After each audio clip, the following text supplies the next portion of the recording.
ফেসবুকে KBKH কি বিজ্ঞান খুঁজছেন নামের একটি গ্রুপে একটি আপু পোস্ট করেছেন খালি গায়ে থাকলে মেধা কমে যায়, এটা কি সত্য? তো তার নিচে অনেকে অনেক ধরনের মন্তব্য করতেছেন।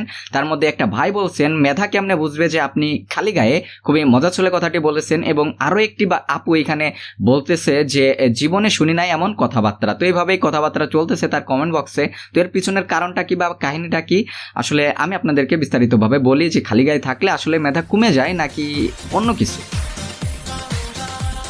প্রথমে আমাদের এটা বুঝতে হবে যে মেধা বা মস্তিষ্কের কার্যকারিতা পোশাক পরা বা না পরার মতো সাধারণ বিষয়ের উপর কোনোভাবেই নির্ভর করে না, বরং এটি প্রভাবিত হয়, পোশাক পরা বা না পরার প্রতি একটু প্রভাবিত হয়।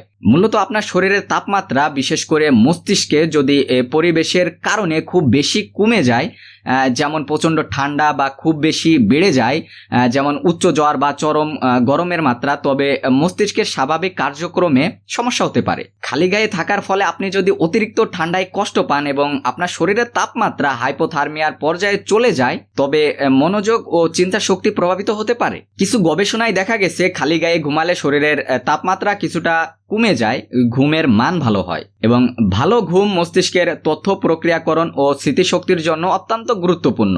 আর এই দৃষ্টিকোণ থেকে বরং খালি গায়ে আরামদায়ক ঘুম মেধার জন্য উপকারী হতে পারে। আবার যদি মনস্তাত্ত্বিক দিক থেকেও বলি, গবেষণায় এমনও ইঙ্গিত পাওয়া গেছে যে কিছু বুদ্ধিমান ব্যক্তিরা বা এক্সট্রোভার্টরা ঘরে খালি গায়ে থাকতে পছন্দ করে, তবে এটি তাদের মেধা কমে যাওয়ার কোনো কারণ নয়, বরং এটি তাদের ব্যক্তিত্বের একটি বৈশিষ্ট্য মাত্র।